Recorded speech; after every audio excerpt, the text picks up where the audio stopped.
संग सती जग जननी भवानी पूजे ऋषि अखिलेश्वर जानी।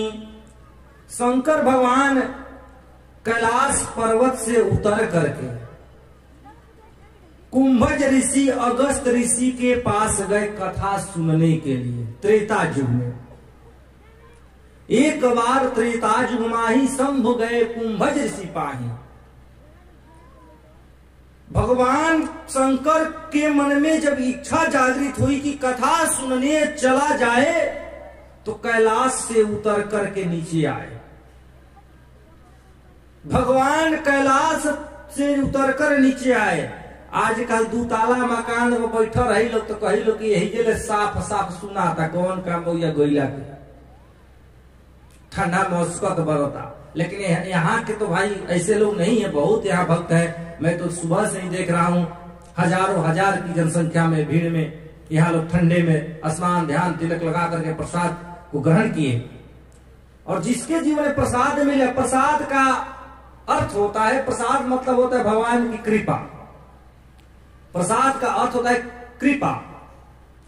और प्रसाद का एक और अर्थ बतलाया गया, प्र मतलब प्रभु, सा से साक्षात, द से दर्शन।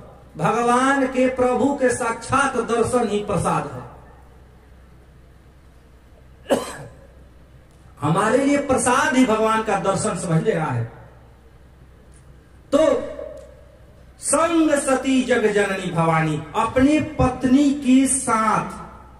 संग, संग मतलब साथ में। साथ का मतलब कोई आगे भी चलता है, कोई पीछे भी चलता है, कोई एकदम परस्पर चलता है, दाएं बाएं। ये तीनों साथ होता है। सतयुग का जब टाइम था तो उस समय पत्नियां पति के पीछे पीछे चलती थी।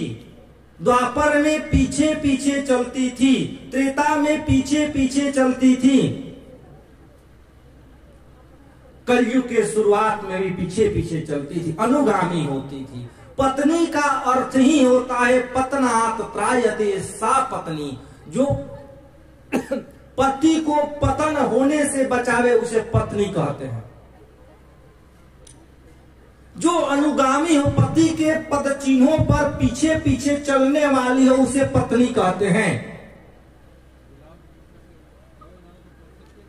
कर्म की अनुगामी हो, धर्म की अनुगामी हो, उसी भाव से सती मैया जा रही थी। उस समय पत्नी शब्द था। जो पति के पीछे पीछे चलती है उसे पत्नी कहते हैं। पति के जो पीछे पीछे चलती है उसे पत्नी कहते हैं। ऐसी व्यवस्था थी।